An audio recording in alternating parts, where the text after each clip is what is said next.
let the record reflect the presence of the jury. Defense, cross-examination. Yes, please.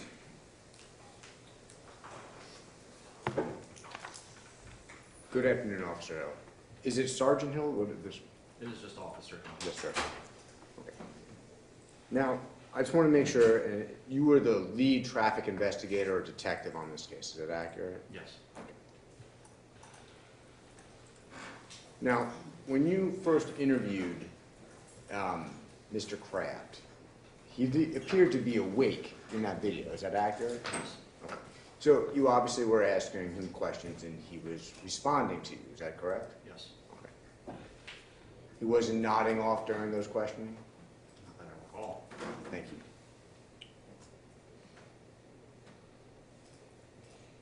Now, his responses were in response to the questions that you were asking, correct? Yes. Okay. And I guess what I mean by that, just so I make sure that we're on the same wavelength, is that you would ask a certain question, he would respond appropriately, and not necessarily making sense, but appropriately respond. Oh, it's his responses. So. No, I understand, but they were in response to the question. So, for example, if you said, you know, what color is the sky, and he told you his shoes were yellow, nothing like that, correct? No. Okay, that's kind of what I'm asking. So you're asking, what happened? And he's responding to his views of what happened. Is that Yes. correct? Oh, thank you. So let's talk about the things that he kind of told you. He told you he was being chased. Yes. Correct. Obviously, in your investigation, you found no evidence of him being chased, correct? No.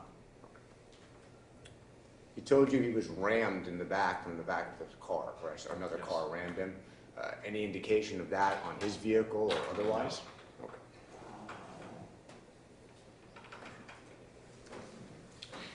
He didn't know where he was? He stated he did not know where he was. I understand. He didn't know he was in an accident. At least that's what he told you, correct? That's what he said, correct. He didn't know that Officer French had to remove him from the car by gunpoint. Is that correct? He never stated that. He didn't recall being removed from his vehicle, did he? That information was not stated either.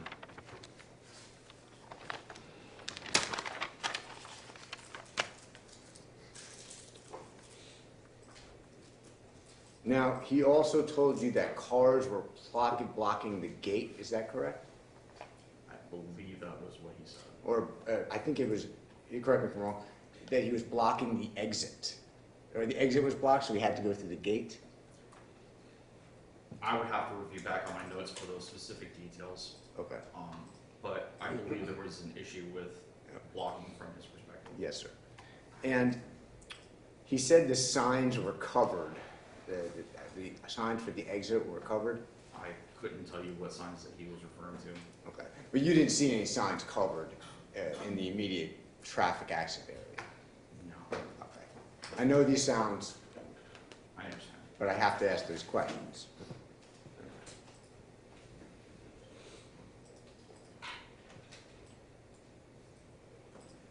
Now,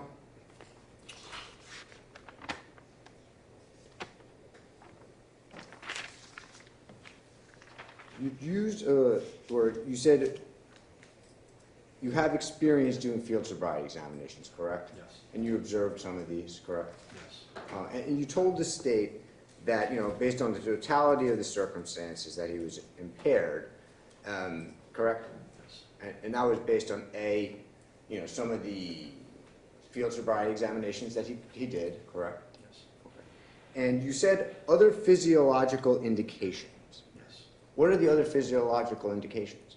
Bloodshot, watery eyes, had a little bit of braxia, which is the grinding of the teeth. The other specifics I have to actually look into for the notes to recall from that. Obviously, if there was a smell of alcohol. Yeah, I did not smell the odor or presence of alcohol. Okay. And obviously, driving pattern in and of itself would be an indicator of impairment. It could be one indicator, yes. Thank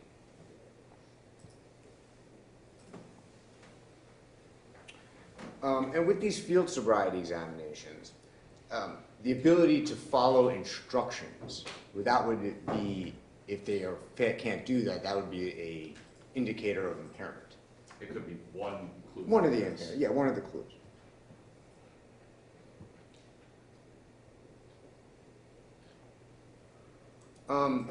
Is swaying or the ability to stand straight, is that an indicator of impairment, one of the clues? It depends on how far the sway would be, but like minor stuff is not really a focus, but if it was, you know, exaggerated or at least very definitive, it would be. So like if he couldn't stand on the line, basically. That would be one, yes. So in this case, was he able to stand on the line? He didn't stand on the line because of, I guess, reported his physical ailments that may have prevented him from doing that. So let's talk about some of these exercises. Now, I know you didn't conduct these, but I'm going to ask you just based on what you observed. Is that okay? Thank you.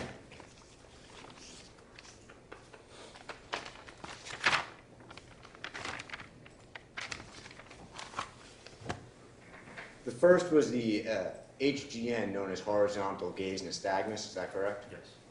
And I'm not gonna ask you about that, but I'll let that from Officer McClellan. But what was the next one where he had to, the modified Romberg, what is that? So the modified Romberg was essentially a counting test. Essentially, it's a self-count to a number, and then of course, once that number is reached, that person is supposed to tilt their head back forward, open their eyes, and say stop.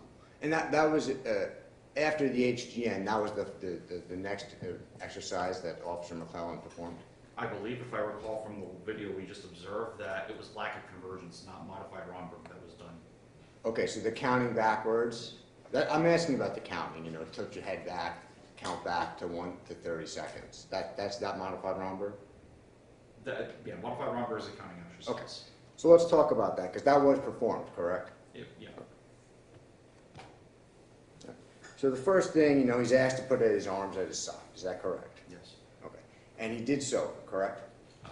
Yes. Thank you.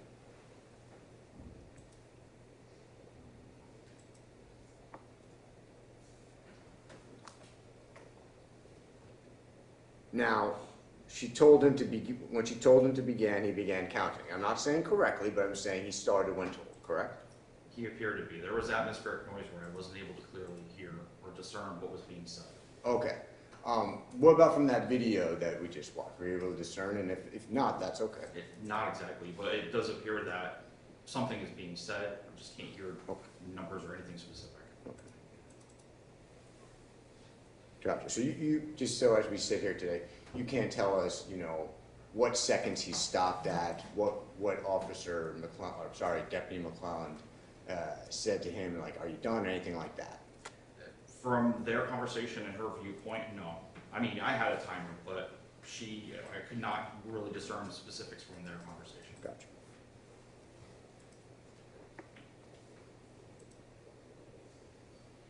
Safe to say he had 2 tries at that? It looked like 2 tries. It appeared that he did multiple takes, yes.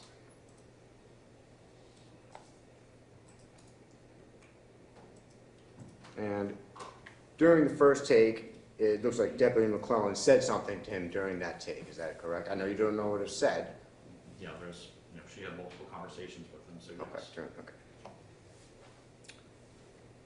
And during the second take, and just for the record, sorry, let me scratch that. It basically counted 30 seconds with your head tilted back, correct? Yes. Okay. The second take, I don't know if you were counting, but it seemed about 25 seconds. That could be correct, yes.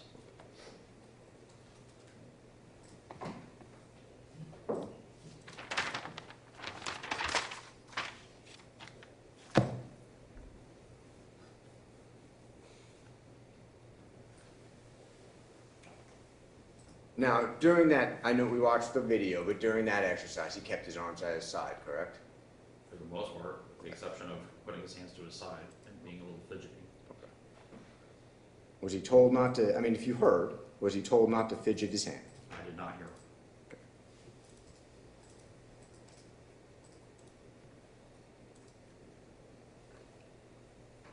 Now, the next one she attempted to perform, based on what you observed, was the walk and turn, correct? Yes. Now, were you able to hear her instructions to him? Not clearly, no. Okay.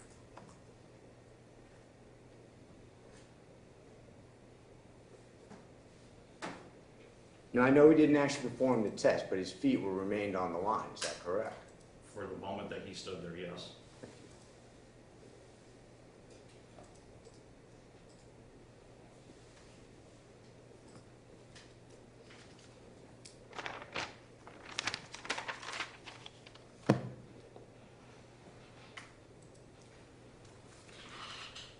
The next exercise appeared to be what is known as, I guess, and if correct me if I'm wrong, the finger to nose exercise. That was the one that was done, yes. Okay. Is that what that's called? Is that called a finger to nose exercise? Yes. Okay.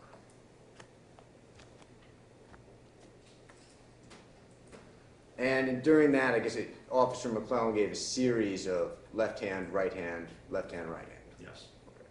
And he did those, correct? Yes. Thank you.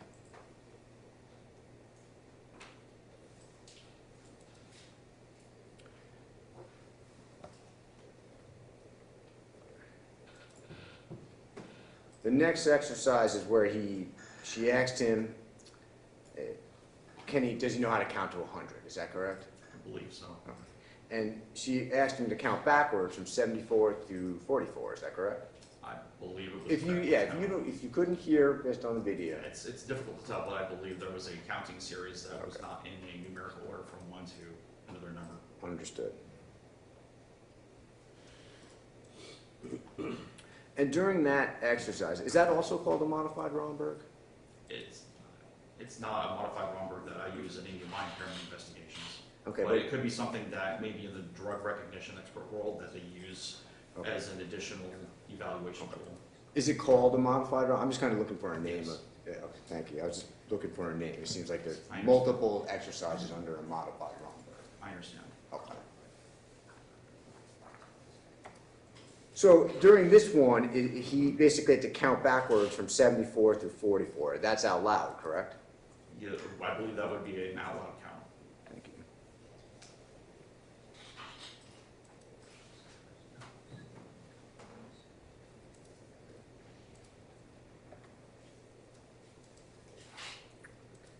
And he made it correctly to 44, if that's what you heard.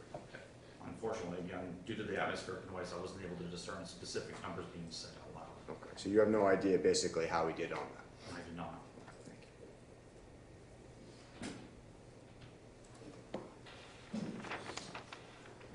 you. Now, I saw that there was basically two individuals kind of conducting those field sobriety examinations. That would be Deputy McClelland and Officer Ashley Eller, correct? Yes.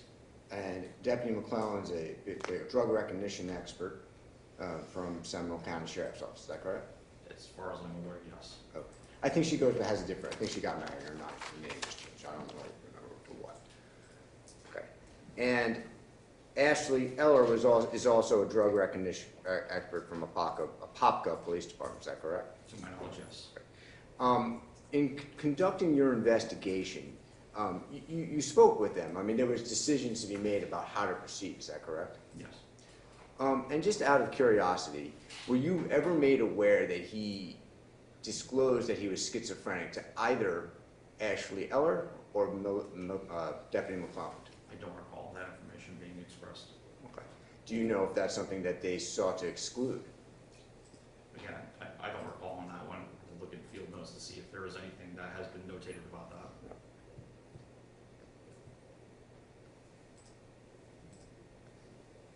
Do you know if, as a drug recognition, if you know the answer, is excluding mental illness part of deciding if someone's impaired? If you're asking from the perspective of a drug recognition expert, I can't answer that question since I'm not. Just in general, as anyone doing field sobriety examinations.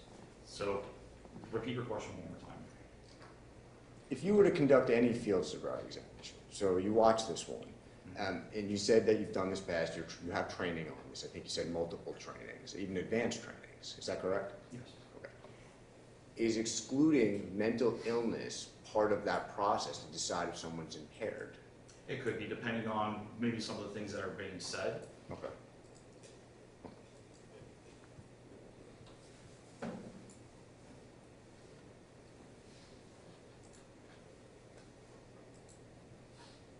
Did you do that in this case? I don't recall, actually, I'd have to, You don't correct recall if case you notes. excluded mental impairment, as mental health issues as an impairment? As an appearance case, so that I didn't see that there was any concern for that.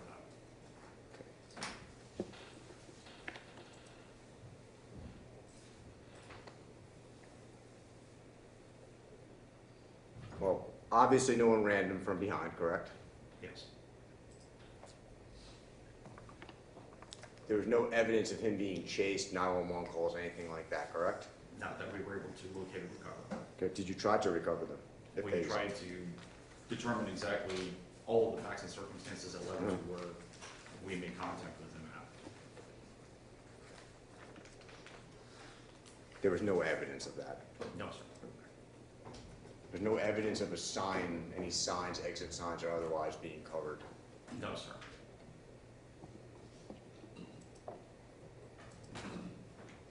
Were there any he used the word exits. Were there any exits to the road by the gate?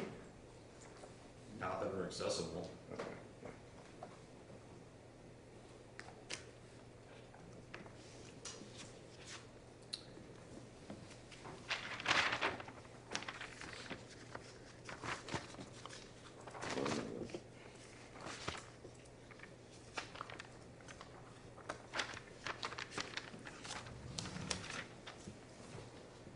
Now, he told you, he said, if I'm legally incapacitated, I thought I was being legally incapacitated. That's what he said, correct? Yes. Any idea what that means? No.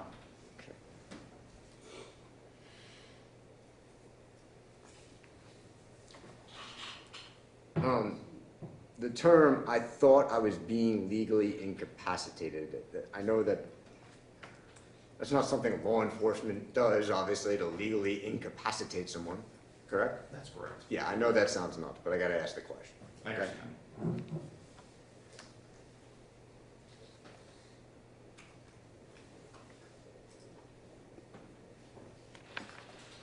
One moment, Judge. Yes. Thank you.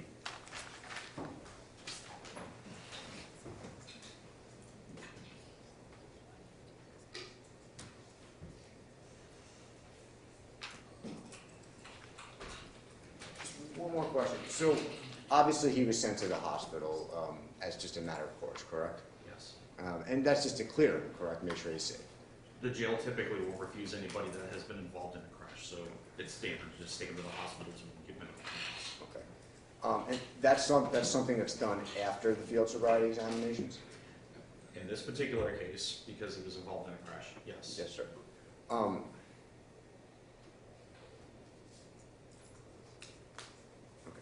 I don't have any further questions. Thank you. Thank you. Have one moment, please, Mayor. Absolutely.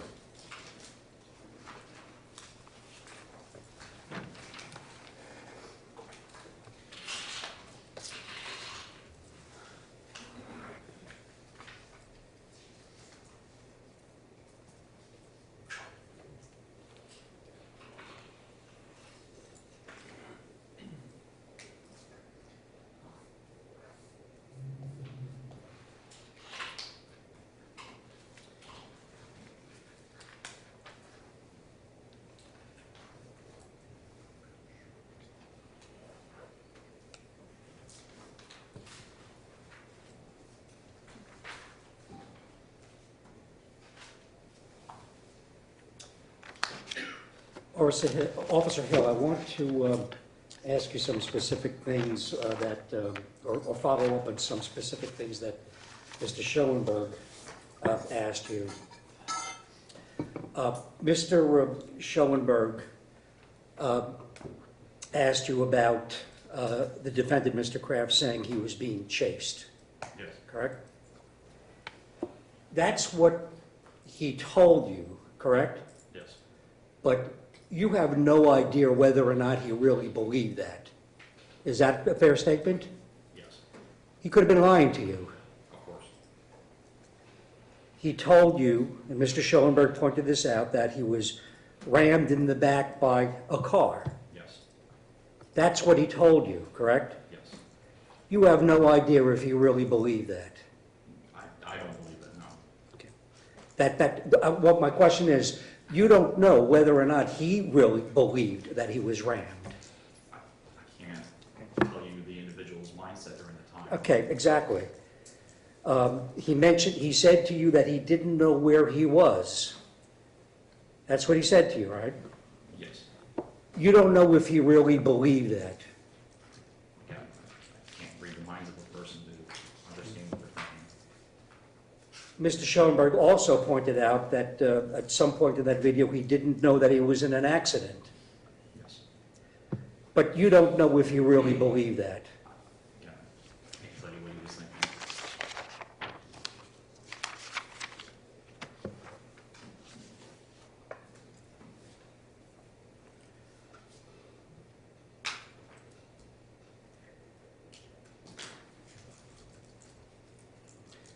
Mr. Schoenberg asked you some question about that. He said something, that he, meaning Mr. Kraft, said something about he didn't recall being removed from a car. If that's on the video, on the audio tape, you don't know whether or not he really believed that. Is that a fair statement? Yes. Mr. Schoenberg asked you about the defendant saying that some car was blocking the gate, that he said that, Yes. but you don't know if he really believed that. Same response as last time. I don't know what he was thinking. With respect to signs being covered, that Mr. Kraft said to you that signs were being covered, that he believed there were signs covered, That's what was stated. but you don't know whether he really believed that. I don't know what he was thinking. All of those things that Mr. Schoenberg pointed out to you that the defendant said, you don't know if he really believed that. He could have been lying to you. Anything's possible, yes. Also, and it's on the video, Mr. Schoenberg said that the defendant said, I thought I was being legally incapacitated. Yes. But let me ask you this, and once again, it's on the video.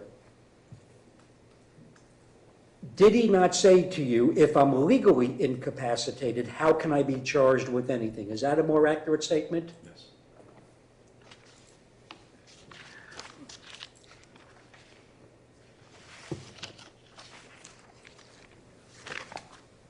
Have one moment, please. Yes, sir.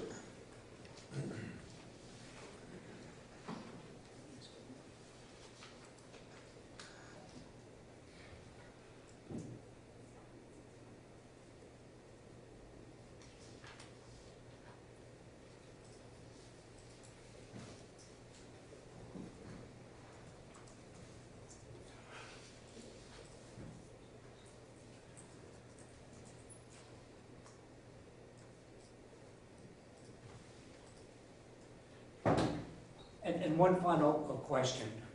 From the time that Mr. Kraft was arrested by Officer French, and he was the first officer, to have contact with Mr. Kraft, from the time that you actually, well, let me ask you, you arrived later on, is that a fair statement? Yes. Okay. From the time that he was arrested by Officer French to the time that you had your interaction with him, he had a lot of time to think about what he was going to say. Is that a fair statement? Yes. Okay. I have nothing going on. All right. Members of the jury, do you have any questions for the witness? Show of hands. Yes, we got a hand. All right.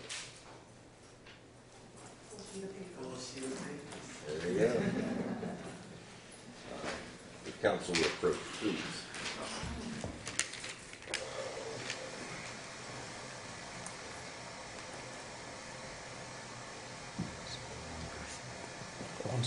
Sorry. Yeah.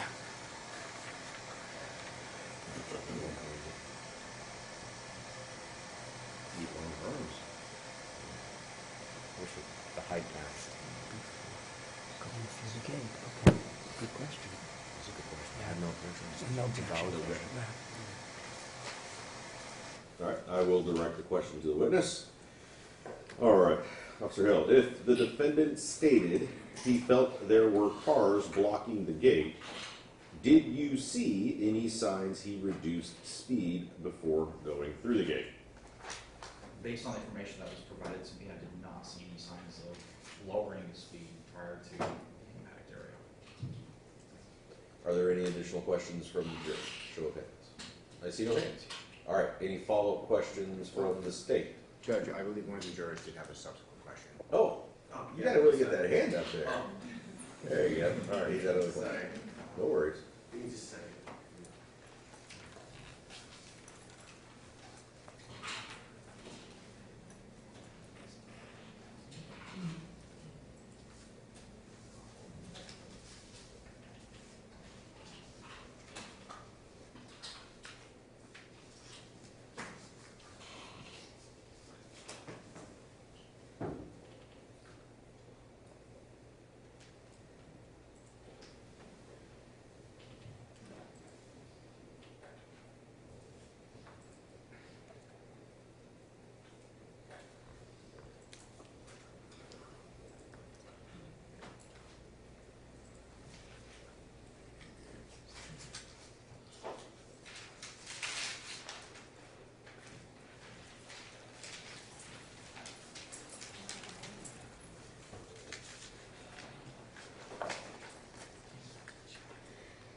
General question. Yeah, I don't have any problem with it. Yeah. But can I just see the guy? Oh, yeah, sure. Yeah, sorry. No, that's all right. It's kind of like a two-part question. I mean, it's a fair game. Yeah, yeah. It's fair question. Okay. All right. I'll direct the question to the witness. All right, so I think it's kind of a multi-part kind of question. Do the field protocols change if it is believed there was a mental health issue involved? I'm going to. And if you can direct the answer. No, I understand. It would sound like your question is related to the parts of the field sobriety exercises. So to better try to elaborate on the question to give an answer to, if the individual is showing or exhibiting any type of signs that would believe to be more of a mental illness or any kind of an issue that would have been more directed towards, like, this was a mental health type of situation and not an impairment situation, I would have fielded that out and then redirected to a different like treatment, essentially, like having him taken to a mental health counselor to be evaluated to determine what would be the best course of action for care and treatment would be. The next part of the question was, any belief of concussion? If so, are there any protocols for that? Concussion would usually be fielded out by medical staff that has more higher training than I do. It was my understanding that prior to my arrival to the scene that the defendant was already checked out by paramedics, fire rescue that came to the scene initially, and then from that point, after they determined that there was no immediate need for medical attention, was why that waited until after he was transferred to the hospital. Okay. Any other questions from the jury? Show of hands, way up high. All right, no? All right, any follow-up questions from the state? Yes, can I see the question, those questions again, please? Your Honor? Yes, I give it to the clerk, but yes. Thank you.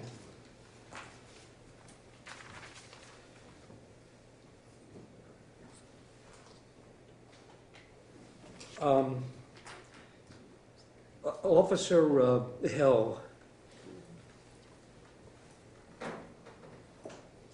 what was there any change? I know that you didn't conduct the field sobriety exercises.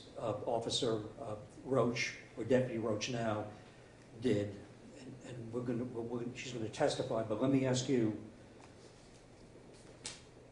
was there any belief of a mental health issue that caused you or the other officers on the scene to change the field sobriety exercise protocols? None that I observed. Okay. And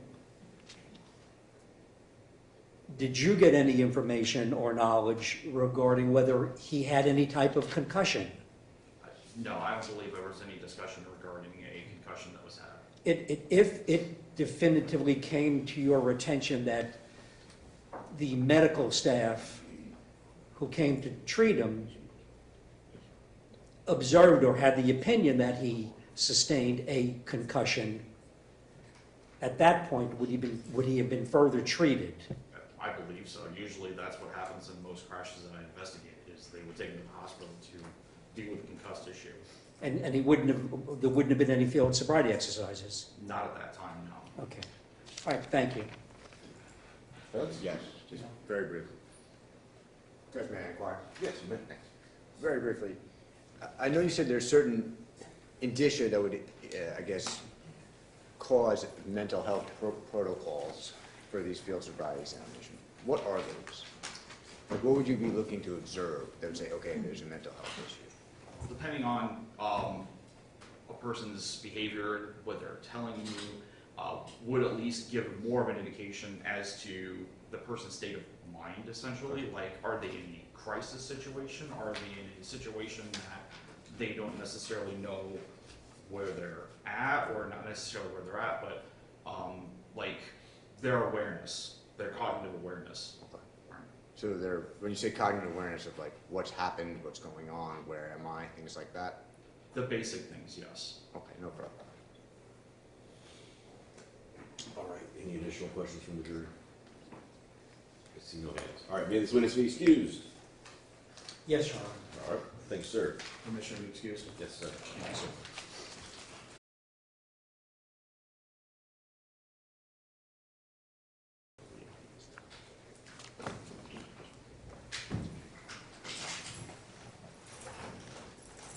Good morning. All right, good morning. Can you please state your name for the record and spell your last name, please? Yes, my name is Ryan Warner, and last name is spelled W-A-R-N-E-R. All right. And where were you employed on March 28th, 2021? I was employed with the Florida Department of Law Enforcement. Okay. And how long have you been employed by the Florida Department of Law Enforcement? I worked there from 2006 until 2022. Okay. And can you describe a little bit about the Florida Department of Law Enforcement, please? Yes, so the center that I worked, Orlando Regional Operations Center, we take in evidence and process the evidence and testify in court as to the evidence that we processed. Okay. And what is your job title and duties? I was hired as a crime laboratory analyst, assigned to the toxicology section, and eventually I was promoted to a senior crime laboratory analyst, still working for the toxicology section. And my duties included testing blood and urine specimens for the presence of alcohol and/or drugs. Okay. And can you please describe your educational background? Yes, I have a Bachelor's of Science in Chemistry with a concentration in Forensic Science, and I received that from the Appalachian State University in Boone, North Carolina. Okay. And what is toxicology? Toxicology is the study of toxins or drugs, how they are tested for in the body, and what their effects are. Okay. And can you describe your specific training you've had that qualifies you to testify to toxicology of drugs? Yes, when I was hired at FDLE in 2006, I went through an 8-month full-time training program in the area of blood alcohol toxicology. And that's where I learned how to test for alcohol in blood specimens, and what the meaning of the results are, and how alcohol is processed by the body. after I finished with that, I went through a 1-year full-time training program in the area of drug toxicology, where I learned about the various drugs that we test for, how we test for them, what their effects are, and how they are eliminated and processed by the body. Okay, so in the course of your work, have you had the occasion to analyze biological samples for the presence of controlled substances? Yes, I have, Okay, and about how many times would you say? thousands of times. Okay, and have you ever testified in court as an expert? Yes, I have, Okay, and about how many times? over 100 times. Okay, and were you ever a member of any professional organization? Yes, I was a member when I was working at FDLE of the Society of Forensic Toxicologists. Okay, and have you had an occasion to receive evidence from this case on April 1st, 2021? Yes, Okay, and was the sample in a sealed condition? yes it was. Okay, and what identification was on the specimen? The sealed box that I received in the laboratory was marked with the name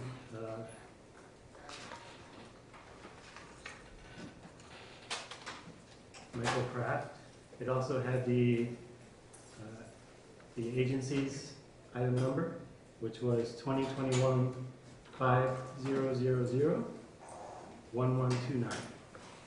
Okay. May I approach John?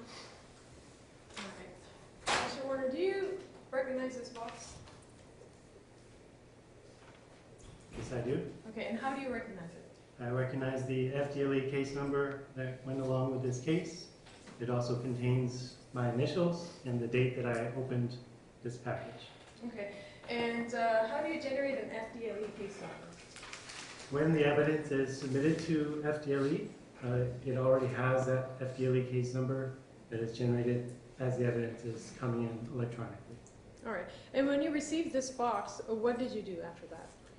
When I received the box, I opened the evidence and made notes in my case file as to what layer packagings there are, and put my initials and my name and the case number on each layer of packaging, and make note of what types of specimens are contained in that package. All right, and from the box and your notation on here, can you describe what that evidence was marked as? Yes, it does say blood draw. And then is there a number that identifies what that evidence came in as, marked as? I'm not quite sure what you're asking. In your notation, do you see the item number? Yes, Okay, and what does it say? JS1. Okay.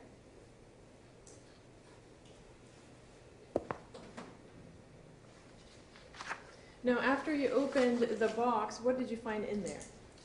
So inside that box, there was a blood specimen. Okay, and what did you do with that blood specimen? I conducted the drug, well, first the alcohol test, and then the drug toxicology test on that blood specimen. Okay, and did you perform an analysis on JS1? Yes. Okay, and how did you analyze this sample? So like I said, first I did the alcohol test, and that uses an instrument called a gas chromatograph with a flame ionization detector, and there was no alcohol detected. So after that test, I did a drug test, and that is a two-step testing process. The first step is a screening test, which looks for a wide range of drugs in a quick color test. And if any of those test positive, it goes on for a confirmation test. And in that confirmation test, I used a procedure called liquid chromatography with tandem mass spectrometry. And that basically just lets me know exactly what drugs are in the blood specimen and how much of those drugs are in there. Okay, so what measures do you take to ensure that your results are accurate? Every test that is conducted at FDLE includes control materials, and that means negative controls, which have no drugs or alcohol, and positive controls, which have known levels of drugs or alcohol. And each of those controls has to run properly in order for me to use the results. Okay, and when do you do those controls? They run along with the test that the sample is in. Okay, And did your quality control in this case, when you ran JS1, the blood sample, run properly? Yes, it did. Okay. And are the methods that you use to analyze that JS1 blood sample generally accepted in the field? Yes, they are. Okay. And Your Honor, at this point, state would like to submit State's Exhibit, the PP into State's Exhibit next. Any objection? No objection. Okay. 23? Yes, sir.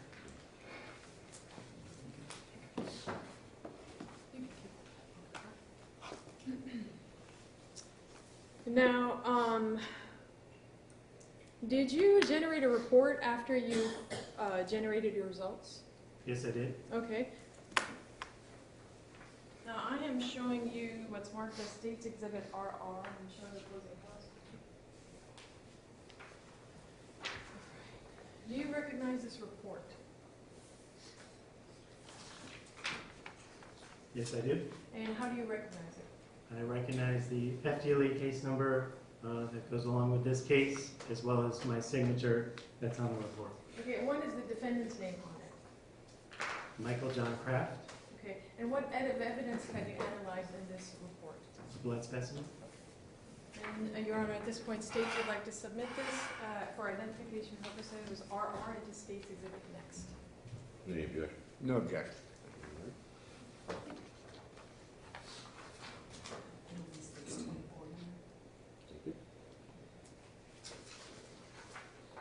you.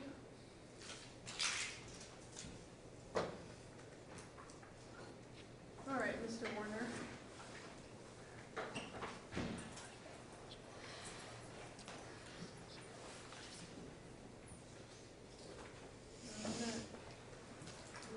Full overview.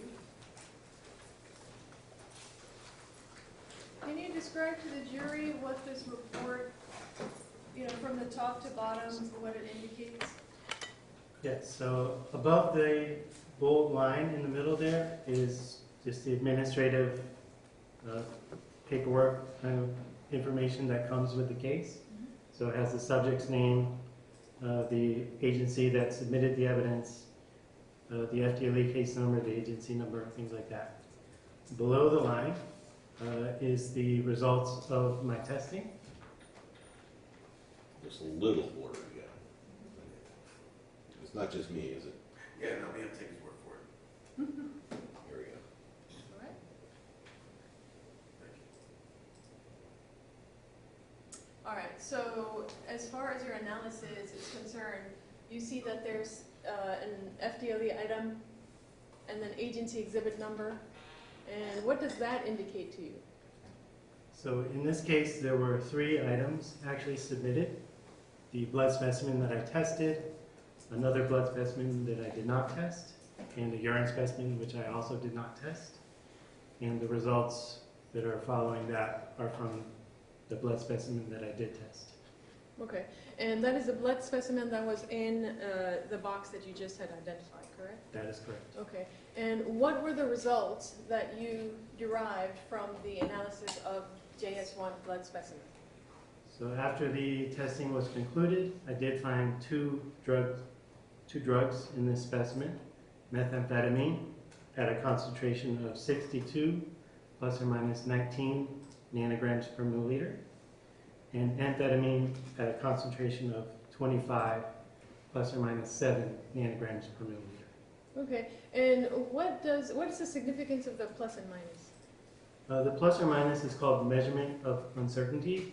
It's basically saying that if this specimen were to be retested again in another laboratory or even at the same laboratory, it might have a slightly different result, but you would expect it to fall within that range.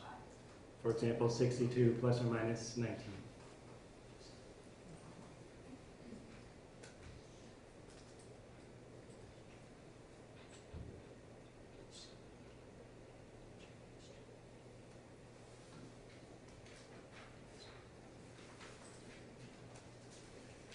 All right, so we can see that there are 3 items.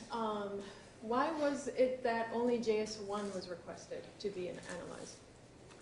Well, JS1 was the blood specimen that was indicated to be collected at the most recent time, that recent to the accident. Okay. May I confirm, Your Honor? You may.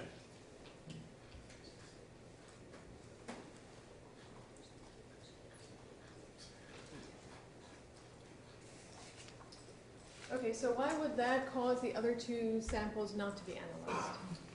The policy at FTLE is to only analyze one specimen per case, unless there are some other, circumstances which might require us to test another sample. But in this case, I chose the most recent blood specimen to be tested for this case. Okay, and why is that the policy of FDLE? I can't say. Okay, all right. As far as FDLE itself is concerned, are there any accreditations or audits that are conducted on FDLE? Yes. Okay, and what are those? FDLE as a whole, the laboratory system is accredited by what is called ASCLD Lab, or the American Society of Crime Laboratory Directors, Laboratory Accreditation Board.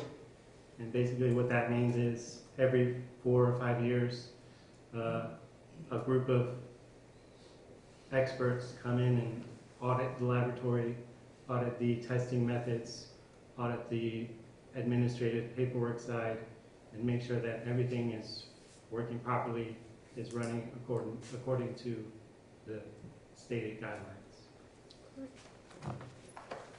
No further questions from the state. State tenders its way. Okay.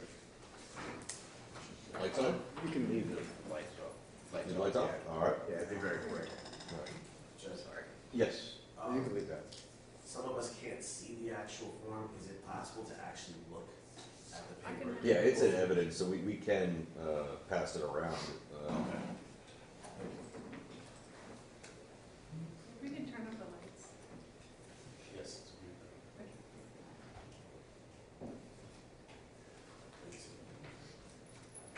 And again, this is being shown to you now. Take a look at it briefly if you needed it. If you had a difficult time seeing it on the projector, but it will be back in evidence. I'm sorry, it will be back. It's in evidence. It'll be back in the jury room for your deliberations. Is what I'm trying to say.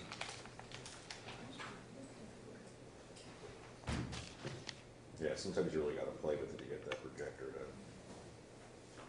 to focus in.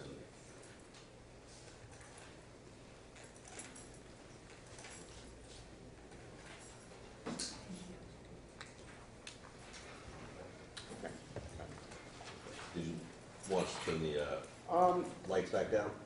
Yeah, real briefly. All right.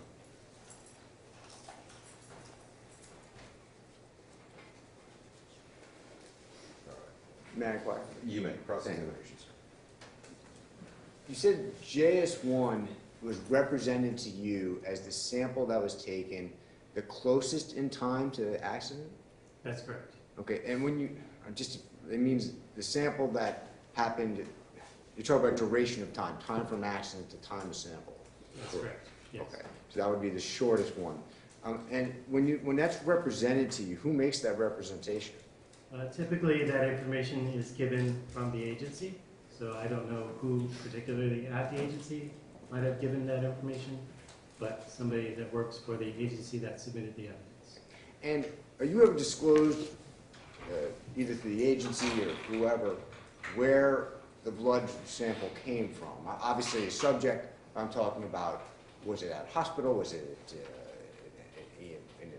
in a ambulance, something like that? Sometimes, yes, I am. In this case, I believe that the specimen that I tested was collected at the hospital, I'm pretty sure. From the hospital? I think so, but I couldn't. You're not sure? No. Okay. All right. Thank you. I don't have any further questions. Okay. Can you redirect? Can we have one moment, please? Your Honor? Sure. Yeah. Yeah. Yeah.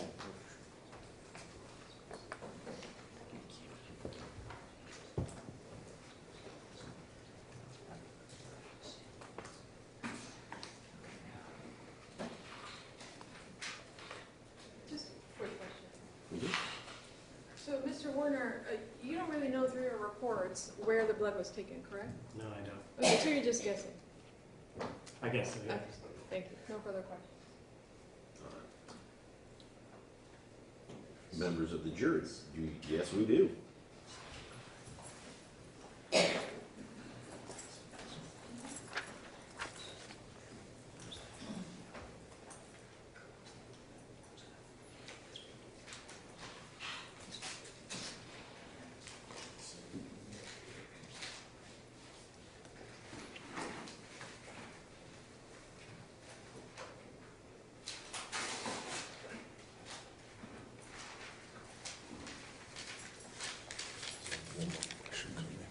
Sorry? One more question. Okay, let's start with these.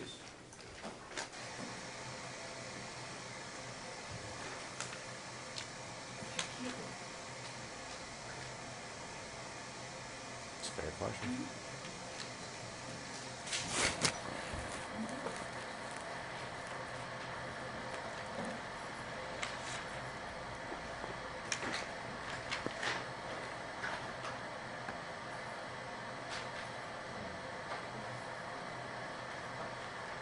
Innocuous. I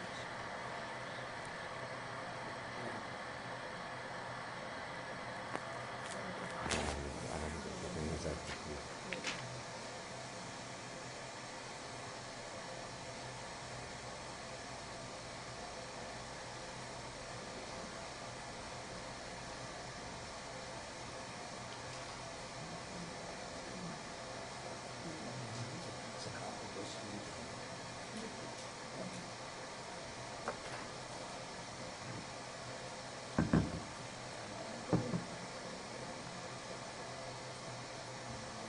I don't need to have that information.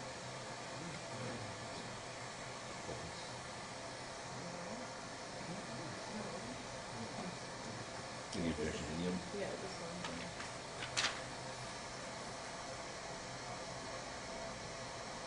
So you guys can get to that. I mean, I just don't know if that's within his area of expertise.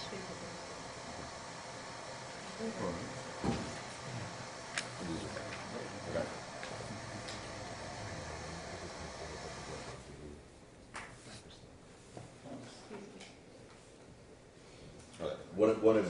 One of the questions cannot be directed to this witness based on our rules of evidence. However, I will direct the other two.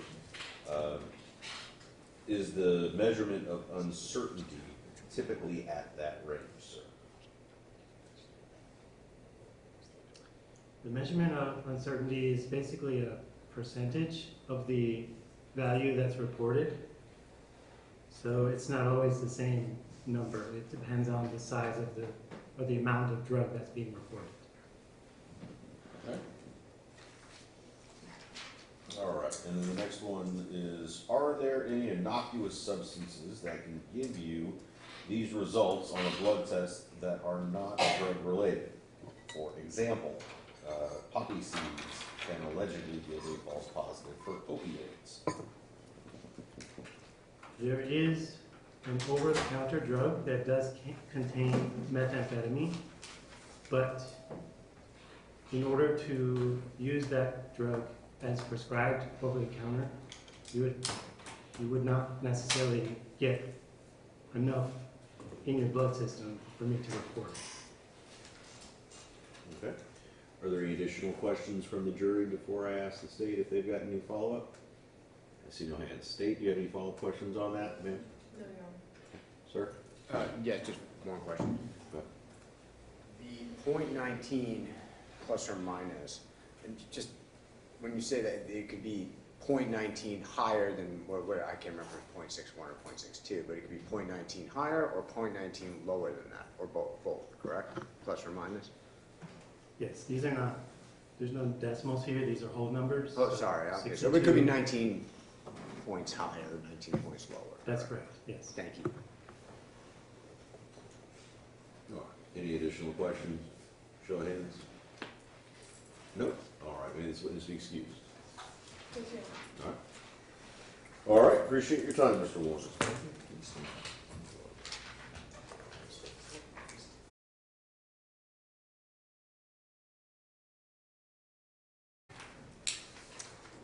morning, Deputy. It's always good to see you. Before we begin this morning, can you take a moment and please introduce yourself to the jury and spell your last name? Yes, my name is Kimberly Roche, R-O-C-H-E.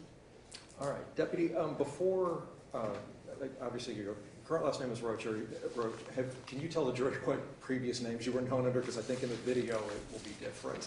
Yes, I'm unfortunately on my third name, so I think I had a Moore badge on in the video, but my name had just been changed to McClelland, and it's now I just got married to Roche. So I'm the same person. All right. How are you employed? I'm employed with the Seminole County Sheriff's Office. And what are your current duties? Currently, technically, I'm assigned to the courthouse, but I'm on light duty status due to my pregnancy, so I am assigned to our professional development department. All right. So how long have you worked for the Sheriff's Office? I've been with Seminole County since January of 2019. Do you have any law enforcement experience prior to working at the Sheriff's Office here Yes. in Seminole? Previously to that, I was employed with Brevard County Sheriff's Office as a deputy, and I started there in August of 2015 until I moved to Seminole. Okay. And that's as a sworn law enforcement officer. Yes. Please tell us what are your duties with Seminole County Sheriff in March of 2021? At that time, I was assigned to road patrol as a field training deputy. Okay. And what is a field training deputy? My job is to train new recruits that are coming out of the academy, the daily duties of the deputy sheriff, and make sure they are up to par to be on their own. Okay. What training and or experience do you have as a law enforcement officer? I attended the police academy. While at Brevard County, I was on their DUI unit, traffic homicide unit. I was a field trainer there as well. After I came to Seminole, I also attended Center of Field Sobriety Testing in relation to DUIs. I attended Drug Recognition Expert School, which I completed. Breath test operator, agency inspector. Deb, let me back up a little. On that drug recognition expert, or DRE, when did you receive that certification? I completed the school in September of 2020, and then we had to come back for a final knowledge exam, which I completed in December of 2020. So that's when I was actually recognized as a DRE. So if the incident we're talking about is March 30th or 29th or 30th of 2021, it's about 3 months prior. Yes, I had just completed the DRE. And was one of your instructors Officer Ella? Yes, And so she was one of the ones that trained you to be a DRE. correct. And you worked with her in this case as well? Yes. Okay. What did you have to do to get a DRE certification?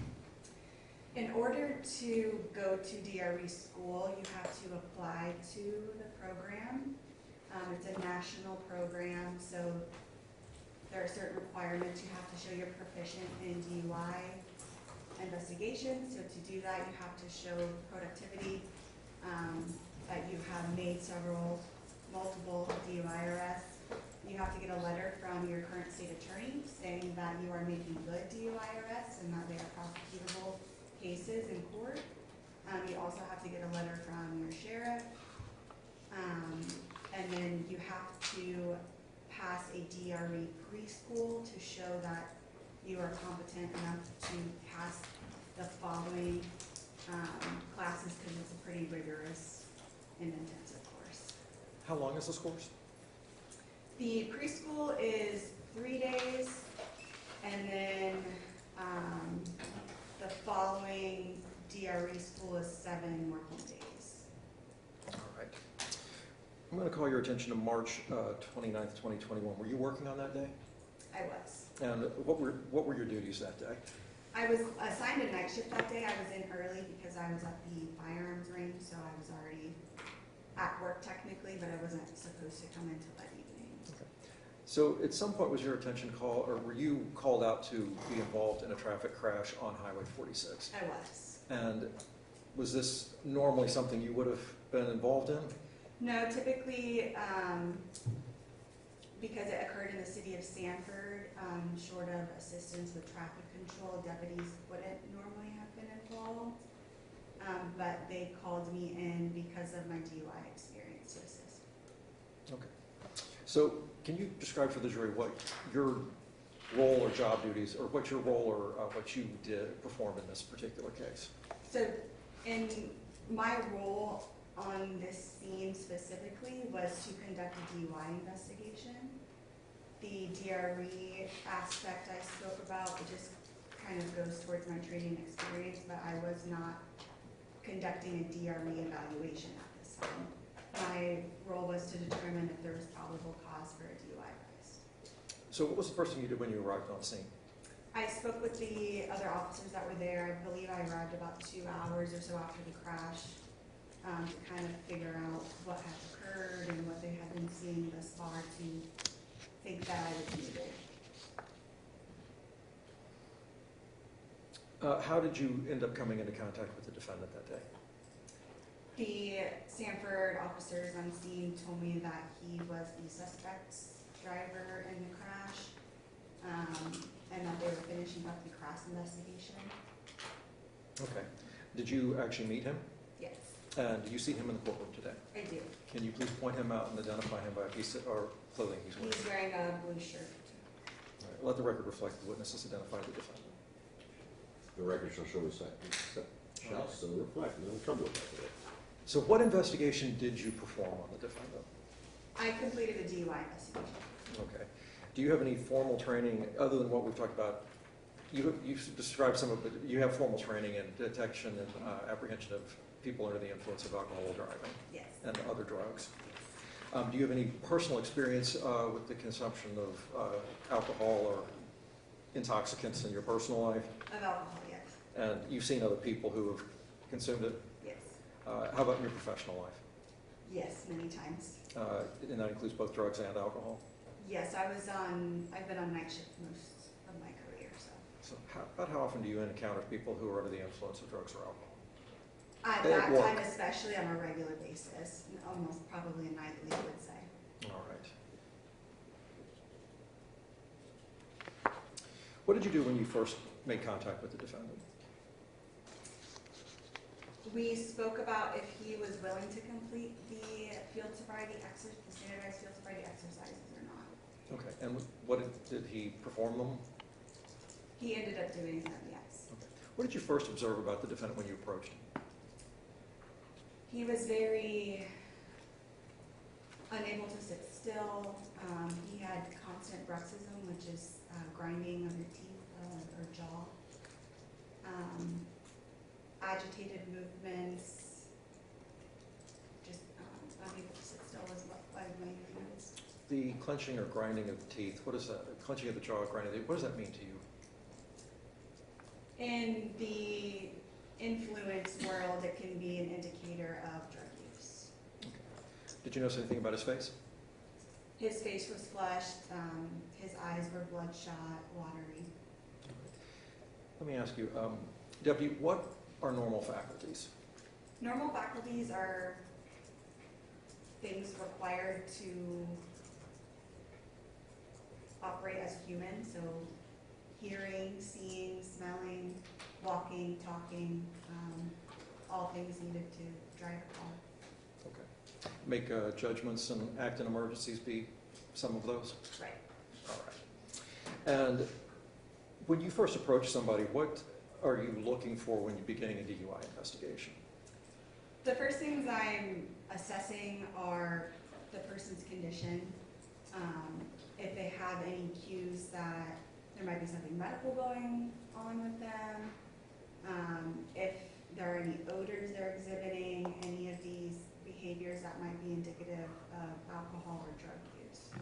So I think, can we safely say that the initial threshold question for you is, are you seeing signs of use of some intoxicant? Correct. If you were to notice somebody who had a medical condition,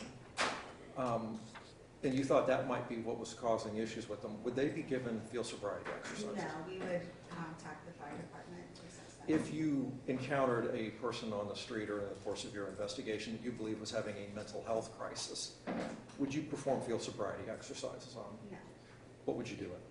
I would get them the treatment that they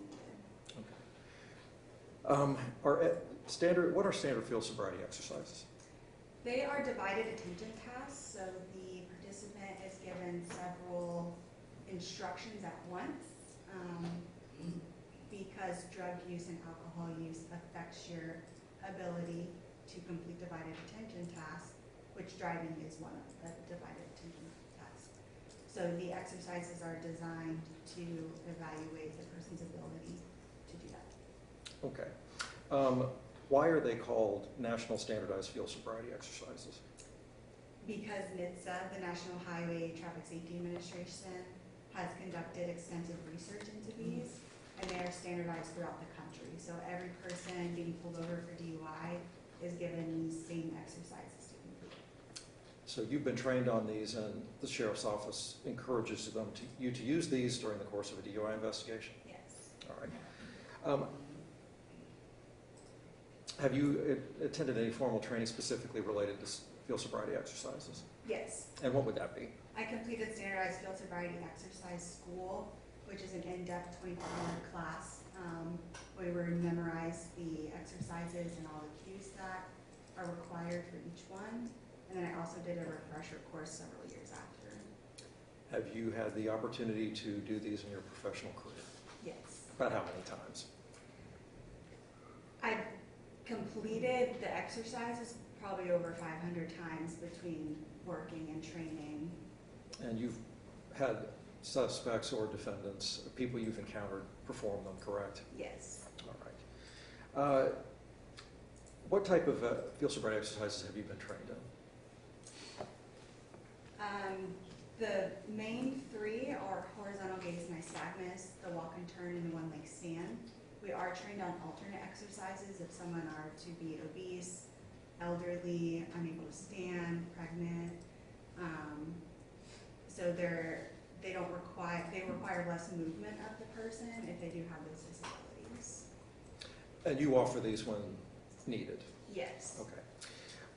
What specific field sobriety exercises did you ask the defendant in this case to perform? There were 7 total that were requested. He ended up doing 3. So the 7 were the horizontal gaze nystagmus, lack of convergence, which is a different kind of eye exam, the modified Romberg, walk and turn, one leg stand, and then the Romberg by counting. All right. Officer, you were wearing a body cam that day? I was. And where was it located? It was on my chest. And it was operational? Mostly, yes. Okay. So what was not operational fully about it? I think because I had come from the gun range, there was like sweat or something on the camera lens, so it looks a little hazy, but it was on. Okay. And it did capture video of this incident? Yes. And that video, other than being a little fuzzy, does truly and accurately represent the events? Correct. I'm going to show the Market States Exhibit SS2. Do you recognize this DVD? I do. All right. And how do you recognize it? It has my initials and the date on it from when I reviewed it. Okay. And this is the body cam footage we're talking about. Correct. At this time, state would move what's marked as states SSN as states next. Any objection? No objection. Thank you, sir. 25.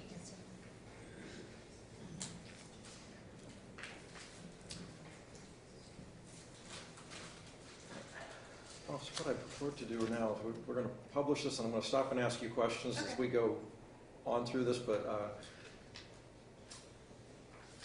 just permission to approach? Yeah, absolutely. And permission to publish. Yeah. You mentioned before Hold the, on, hold on. I'm sorry. What, is the question directed at me? Yes, directly. Okay, go ahead. Because you had mentioned before the editing was to remove irrelevant information. Yep, irrelevant portions that would not add to your Is understanding of the the case. muting of that also the same? Because I've noticed like in certain videos, it's like, it'll go, the sound will go down. Yeah. Okay, so that's also part of the editing. Sometimes it's the delay on the recording coming up. Okay. These portions are edited by consultation between the parties to remove stuff. There's something called the rule of completeness, to where if we wanted to, if one side wanted you to see the entire thing, that they have a right to do that. But I don't know if you noticed, but the parties actually, even though they disagree on what the verdict should be, they are not disagreeable, and they work well together behind the scenes and in front of you guys, of course. But they also work well together behind the scenes to try to shave these things down and get it distilled to the most relevant portions. But if it was something that they thought that you guys needed to know, then they have the ability to say, hey, Judge, we want you to play the entire report. All right, Deputy, before we get started, can you describe where we're at in this video?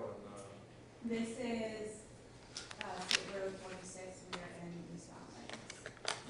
and the general haze we were discussing is this sort of, fuzzy patch in the center? Yes.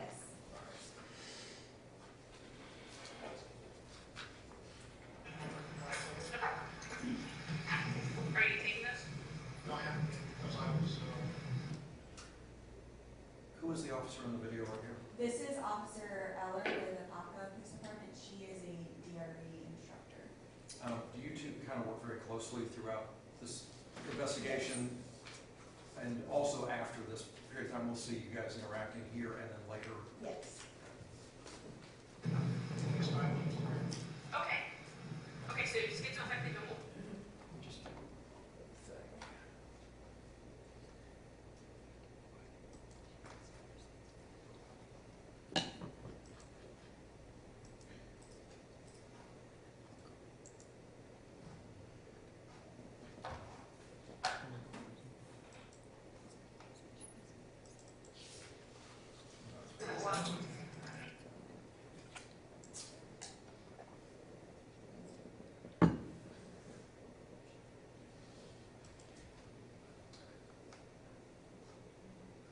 Just for the record, I am going to play this back in an effort to make it better for everybody to hear. If we turn off stereo mode and put it on right, it sometimes becomes much more, it cuts down on the noise. And I know we've been having some issues hearing some sound, so I'm going to try to make it a little bit better. And I'm also going to up the volume as much as we can.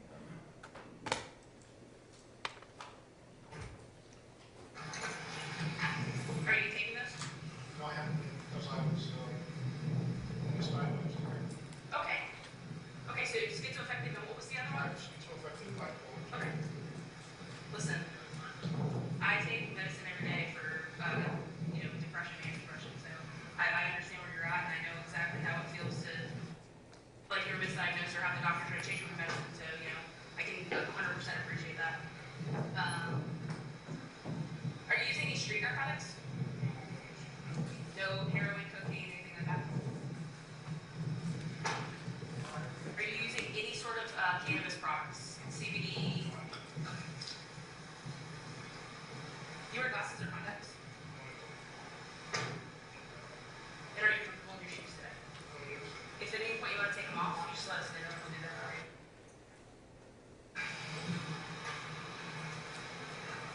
If you want to face this way so the sun's not in your eyes, then just stay with it for me. Perfect. You can stop walking. All right, place your feet together for me. Hands down. We're going to stop it right here, and I want to ask you a couple of questions. We're about to start performing the first of the field sobriety exercises. Which exercise is this? This is horizontal gaze nystagmus. And can you describe what that exercise is? It's commonly referred to as the pen and eye exam. What is being looked for here is equal pupil size. If pupils are different sizes, it can be indicative of something medical going on, some kind of head trauma. If the person is able to follow the stimulus, which is my tip of my pen in this case, smoothly. So it's called lack of smooth pursuit if that is not there. And then also distinct and sustained nystagmus at maximum deviation. It's a lot of words for an eye twitching at the corner, which is indicative of alcohol use.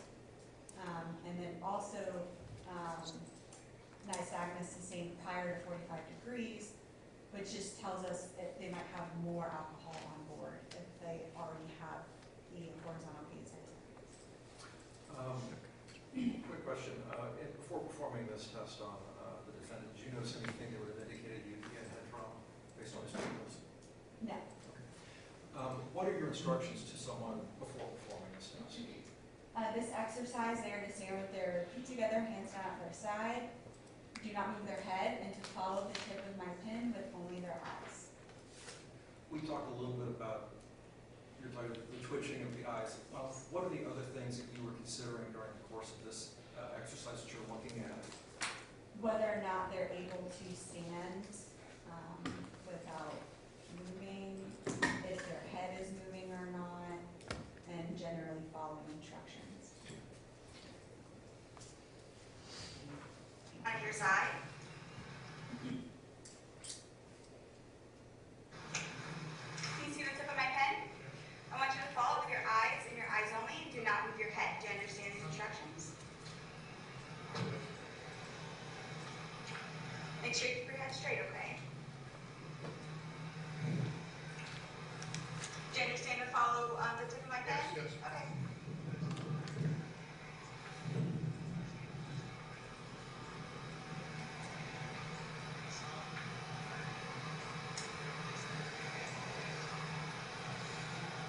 Make sure you keep following it, okay? Don't move too far.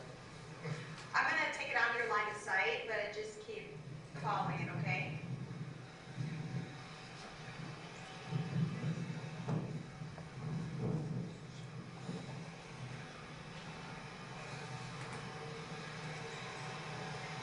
Make sure you keep looking at it, okay?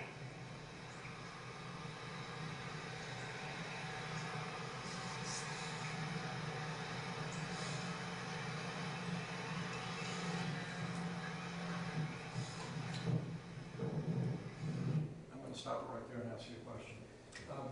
Is this test exercise going according to how you normally perform it at this point? No. Why is that? You're seeing my hand move back and forth a lot. That's not customary. I'm trying to get him to follow the stimulus. So the first part of the exercise is a quick movement back and forth. And I'm doing it almost repeatedly because I'm trying to get him to focus on the tip of the pen. And what is he doing? He's either not looking at it or he's looking at me in my eyes.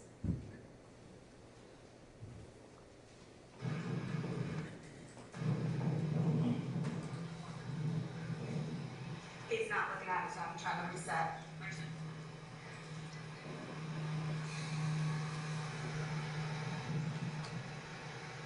I know it's kind of hard, but try to keep your head straight, okay? Okay, stay straight.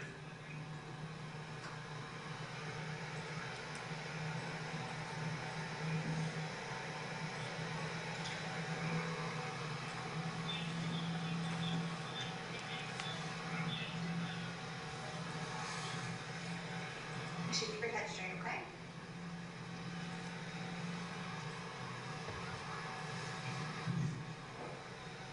Do me a favor, can you take your hands and go like this?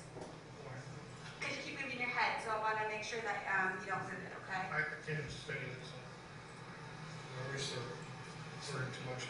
Okay, so maybe let's just try to concentrate on keeping your head straight, okay?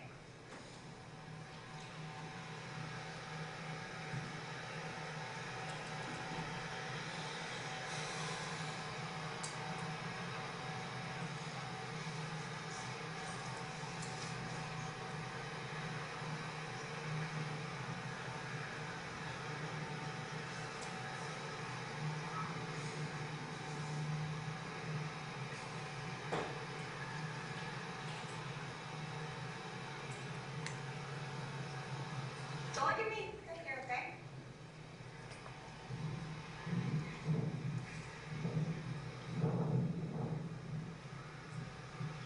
This isn't how they do the sobriety test.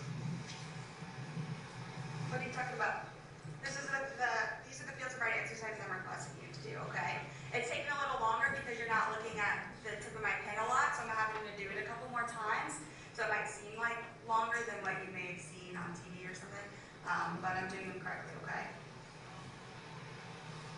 Make sure you look at the tip of the pen. Don't look at me.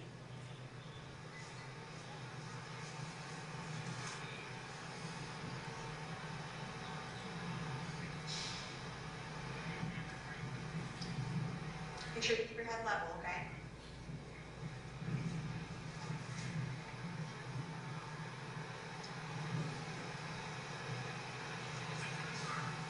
Just keep your head level and focus on the tip of my pen, okay? I can't hold it.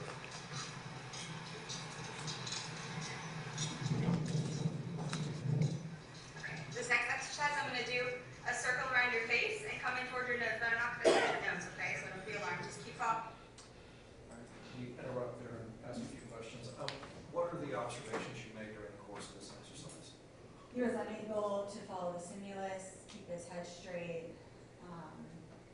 He kept moving his head. He had an orbital sway while he was standing. Let me interrupt you. Can you describe what orbital sway in a little bit more detail? Instead of being able to stand stoutly while he was standing there, he was swaying and catching himself as he was swaying. And what is this a sign of typically? It's a sign of alcohol or drug impairment.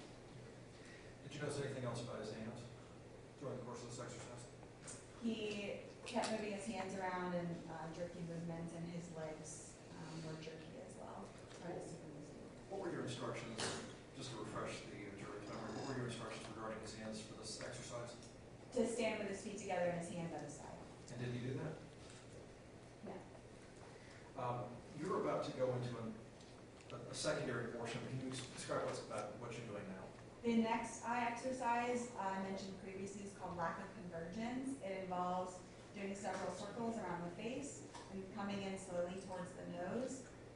And the person is supposed to stay focused on the tip of your finger, and the person's eyes will converge, supposed to converge. And what is the purpose of this? If a person is displaying lack of convergence, especially majorly, like one eye is completely not able to converge at all, it's a sign of drug use. And were your instructions for this exercise the same as the previous one? Yes. I'm going to turn my pen.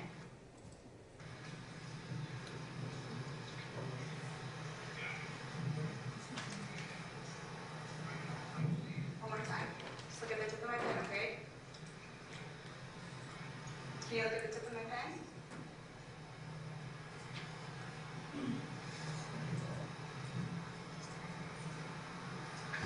You can see the tip of this, correct? Yes. Okay. Is there a reason why you're not following me with your eyes? Ma'am.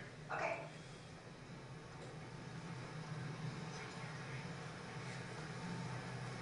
Okay. The next exercise is place your feet together, hands at your side. I have a couple more questions, and then we'll move on to the next exercise. Were you able to complete either of these exercises as you intended? No. And why was that? His lack of ability or willingness to follow the stimulus with his eyes makes it impossible to complete them correctly. And at one point, he actually argued with you about how you were doing the exercises. Yes. All right. What was the next exercise you attempted to perform? The walk and turn exercise. Can you describe what that exercise involves? This exercise, the person is asked to stand with their left foot on the line, their right foot heel to toe in front of their left, and their hands at their side while instructions are given. And then the instructions are to take 9 heel to toe steps down the line, leaving your front foot planted. Use your back foot to turn around, taking a series of small steps. Take 9 more heel to toe steps down, back down the line. Up to this point, you've observed the defendant move around a bit. Have you noticed any problems with him walking? No. Has he indicated any issue with walking to you up to this point? He had previously mentioned that he had knee pain, but he wasn't sure what it was from. It had been going on for a little while, but that it didn't affect his walking. So that's why you asked him to do this exercise? Yes. And what are your instructions to somebody, and maybe we went over, what are your instructions for them to do during this exercise? While I give the full instructions, they're told to stand with their left foot on their line, their right foot heel to toe in front of their left, and their hands at their side. Did you start this exercise with Mr. I did begin the Kraft? exercise, yes. And did you get him into the starting position? Yes. And why did you not complete the test, the exercise? I asked him, he initially said he was okay to walk after he began to stand in the heel to toe position on the line. His legs were trembling, it looks like he starts to fall over, and then he says he can't do it.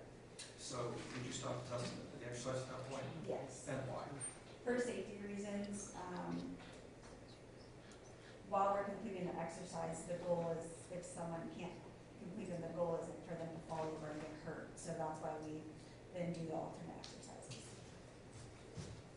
You could just put your hands up out of your pockets. Thank you. Do you know how to count from 1 to 30? Okay. When I tell you to, I want you to tilt your head back, close your eyes, and estimate your... Switching to that, but Yeah. let's... we may Walking have terms after this one, sorry. All right, so yeah, you've introduced What is the next exercise you're giving?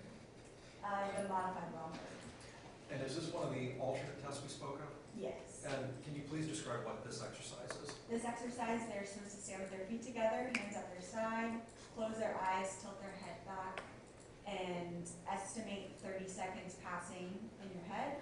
Once you've reached 30 seconds, you put your head back to normal, open your eyes, and tell the officer to stop. And what are you looking for on this exercise? Eyelid tremors, so when someone's head is tilted back and eyes are closed, a sign of drug impairment is if their eyes are fluttering. So that's something we're looking for. We're looking for that orbital sway again, and if they're able to follow instructions. Then also how long it takes them to estimate 30 seconds. If it's excessively longer or very short, it can be indicative of certain different types of drug use. 30 seconds passing in your head, okay? Estimate 30 seconds passing by hand. Yeah, just count to 30 seconds in your head, however you feel necessary, okay? Whenever you reach 30 seconds, just tilt your head back up and tell me to stop, okay? Do you understand the instructions? Okay, go ahead and tilt your head back and begin counting.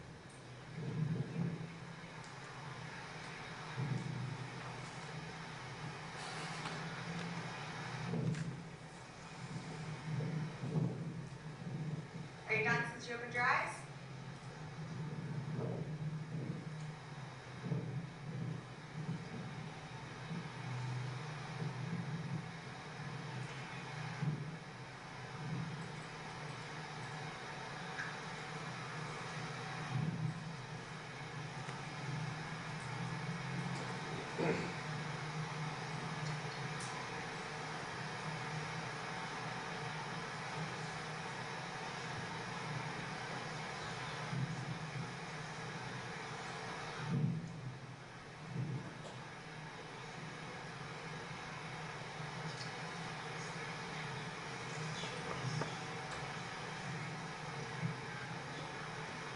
Are you done with the exercise? Yes, 30 seconds. Okay, so we're gonna do that one more time because I'm not really sure when you felt like you were done. So whenever you're done, just tilt your head back up and say stop.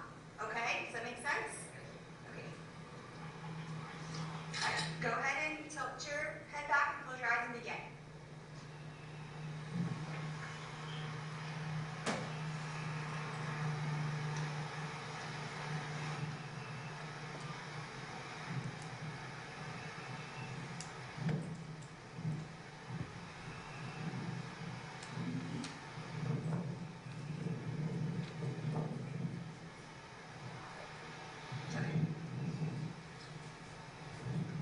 All right, do you feel comfortable walking or are you gonna have an issue?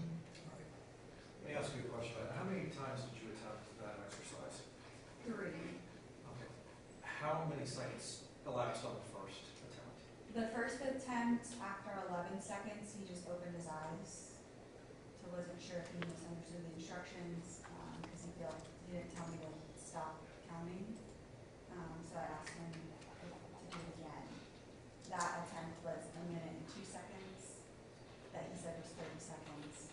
And then the final one that he did the most correctly was 23 seconds. What is the, did you notice anything else during the time he was doing this exercise? He had an orbital sway, his hands were jerky, and he had an issue just kind of standing still. What does the time frame, certainly the short time frames indicate to you? Generally, when someone is estimating a much shorter time, it is because they are could be on some kind of chemical substance or drug that accelerates them. So some sort of stimulant, possibly. Walking.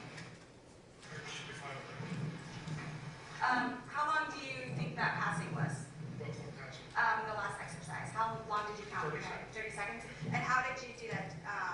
Did you count in your head? Yes, simple and count. Okay, in what way? Like 1, 2, 3, or 1001, 1002? Yes. Which one? 1, 2, 3. Okay. Do you feel okay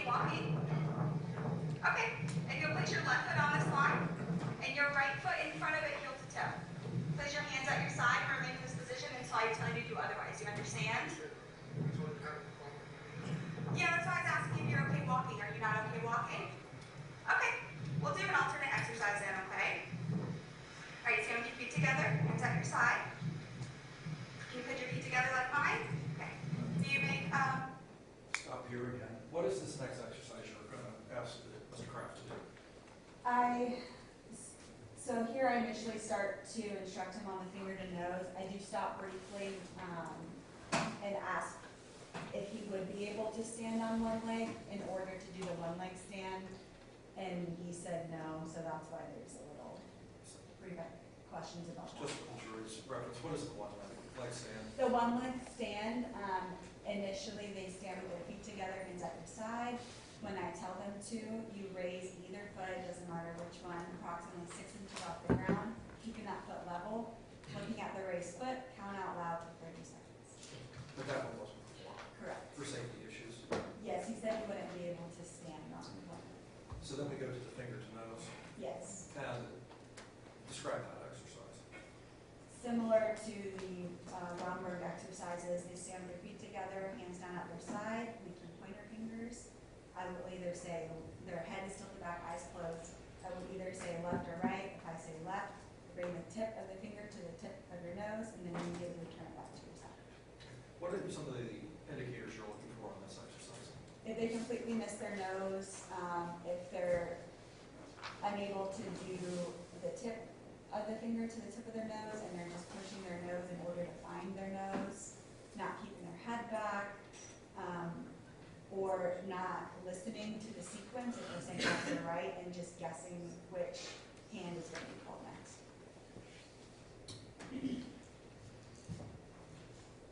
Fist with your hand, and then put your pointer fingers out, okay? Place them back at your side. When I tell you to, you're going to tilt your head back and close your eyes. Not yet, okay? I want you to see the instructions I'm giving you, okay? I'm either going to say, do you know the difference between your left and your right hand? Okay. I'm either going to say left or right. Whichever hand I say, I want you to bring that hand up to your nose and touch the tip of your pointer finger to the tip of your nose, okay? So it's going to be tip, if this is my nose, it's going to be tip to tip, not pad to tip or side. Tip of your finger to the tip of your nose, okay? Do you understand these instructions? Okay, go ahead and tilt your head back and close your eyes. Left. Right. Left. Make sure you keep your head back, okay? Right. Right. Left. Okay. You can relax a second. Let's talk about Do you- what did you observe in the course of this exercise? He was not touching the tip of his finger to the tip of his nose or keeping his head back. It was often more of the middle of his finger to the middle of his nose, or the pad of his finger smishing his nose. Did you notice anything else other than about his balance or swaying at this time? He still had the same orbital sway, the jerky movements. Did he keep his head back the whole time? No, I had to remind him. What was the next exercise you performed? The Romberg by counting, sorry. And describe that exercise for the jury. So again, feet together, hands down at your side, tilt your head back, close your eyes. They're asked to count backwards in an increment of 30 seconds. So the increment I gave him was count backwards from 74 to 44 out loud. And what are you looking for on this exercise? Their speech, if they're able to recite the numbers and make sure that they know their numbers prior to starting, and then the same cues of the orbital sways, listening, keeping your head back, hands down at your side, following instructions. You know how to count from 1 to 100? Okay, so same thing, is it both your knees that you have the issue with? Mostly my right knee. Okay, would you be able to balance on your left leg or no? Probably not. No? Okay, we'll continue with this one then. Do you know how to count from 1 to 100? I know it seems like a silly question, but, okay. What I'm gonna ask you to do is stand with your feet together, hands at your side again. Can you do that for me? When I tell you to, you're gonna tilt your head back and close your eyes, okay? And count backwards from 74 to 44 for me, okay? Do you understand these? 74 to 40. From 74 to 44. 74 to 44. Yes, sir, backwards. Do you understand the instructions? 74 to 44 dollars. Yep, with your head tilted back and your eyes closed. Until the back line goes. Yep. Well, I want to make sure you understand everything before you start, okay? Do you understand all the instructions?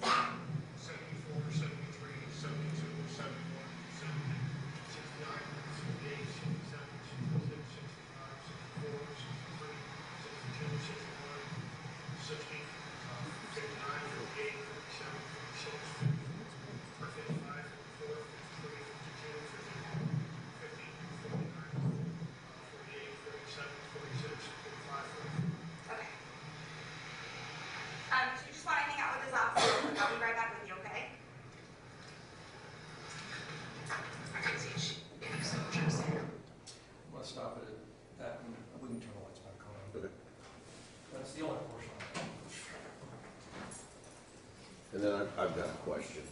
Mr. Stone, when do we need to break in order to start, make sure that we're okay for your out-of-state witness? Maybe can we pick up at 1:15? Yeah, we can. So what I'm saying is now a good time to press Yeah, the yes, pause I think- button. I think so, yes. Okay, all right. So obviously, we are not finished with you. But we need to give them a lunch break, and we've got an out-of-state witness that we need to take care of, so he can get back on, so he can get on a plane and home. So what we'll do is we'll go ahead and break for lunch now. Please be back here by 1:15. That should hopefully give you enough time.